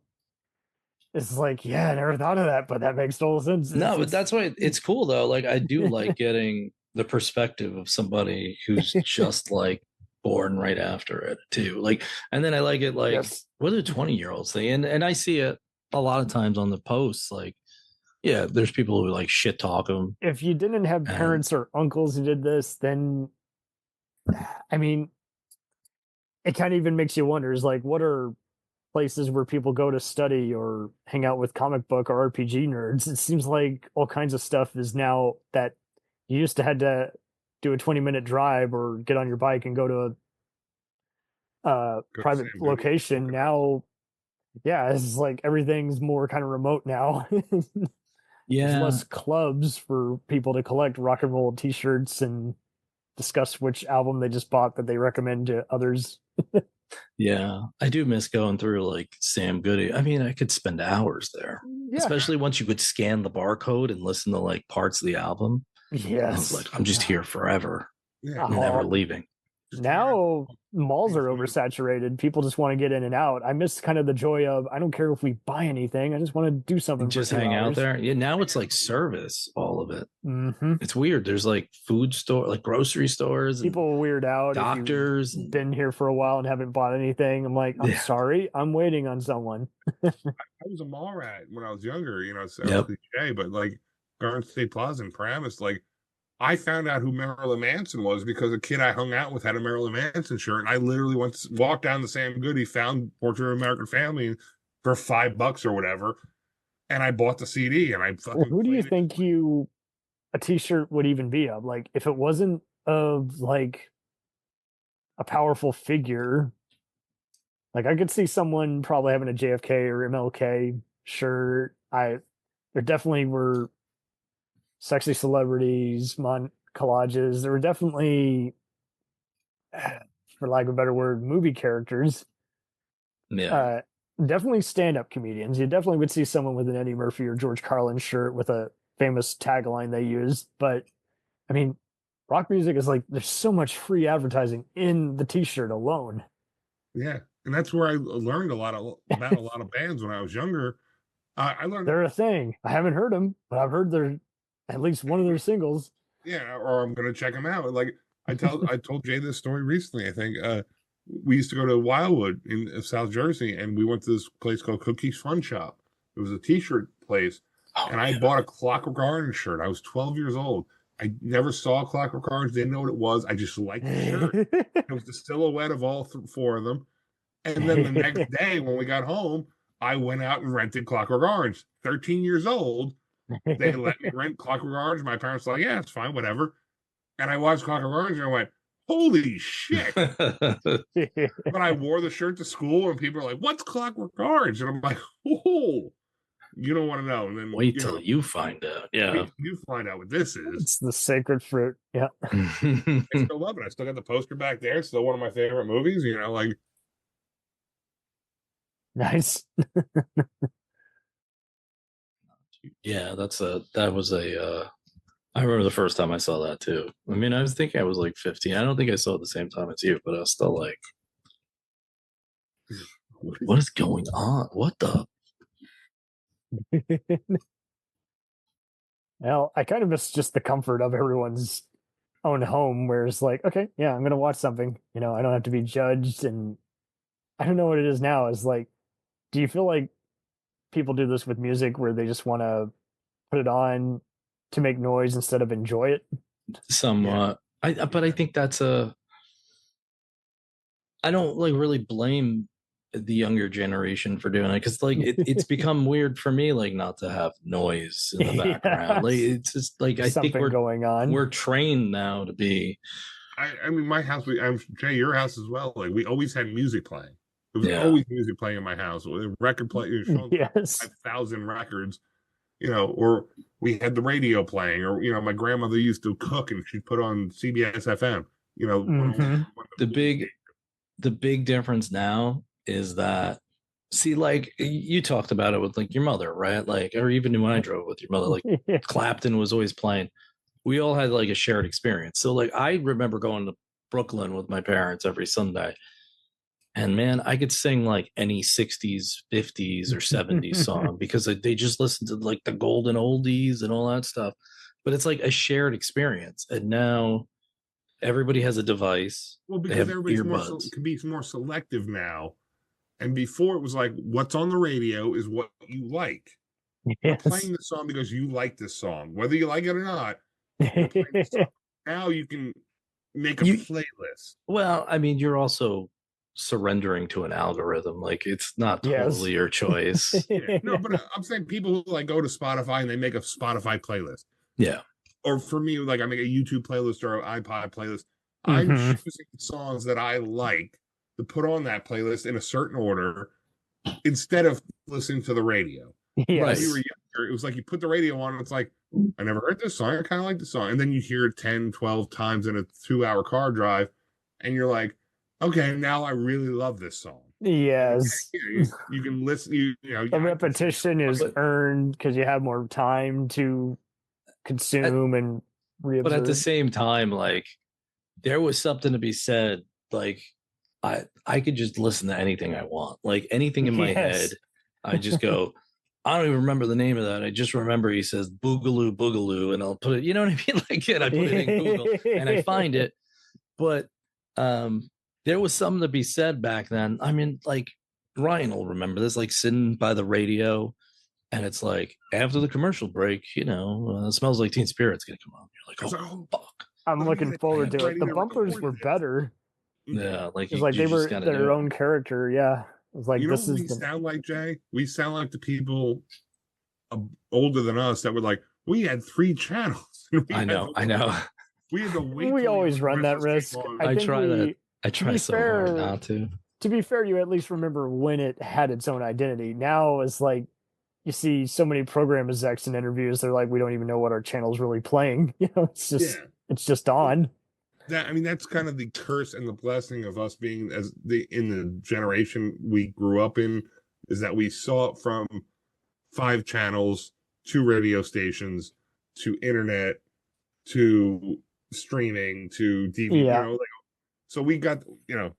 I use a great site called Taste Dive, which I find is very helpful for just finding stuff that's similar to other movies or music. And I will see so many people, it's like they just want to get attached to just going out of their way to complain. It's like, well, I don't know about you, but I don't spend an hour looking for something to watch. I know what I want to seek out and I make time for it. I don't. Yeah. Music, same deal. You can get all the playlists set up and just start jamming. Get it hooked up to your speakers. It doesn't have to be work. Yeah. I mean, my one playlist on my iPod is like 7,000 songs. That's pretty good. And that's not even all the songs. Like, but I put it on random and I go skip. Oh, I'm in the mood to hear this. Okay, let me listen to this. But if I was, 15 years old, it was like put a CD in. I want to hear this song. And this was before you could burn CDs. It was like, I put it in Justice for All, and it's like, because I wanted to hear one. Yeah, I really just one. Yeah, but then I really want to hear Enter Sandman, so I got to take this disc out and put this disc in. Especially when you're driving, you're like, I used to burn a lot of those. Yeah, don't be driving. I have my CD book with like 700 CDs in it. Yeah, the CD books are great. On my steering wheel, just flipping through. And everyone acts like everyone acts like it's foreign, but you do that with your book pile. You do it. I had friends who would do it with their GameCube, and oh yeah. Instead of bring the cover art, which is awesome, but just bring the game and the memory card if no one has one. Do that with the music equivalent, and Cobain has definitely echoed a lot of that. Good stuff. Yeah, nice tie-in. I like it.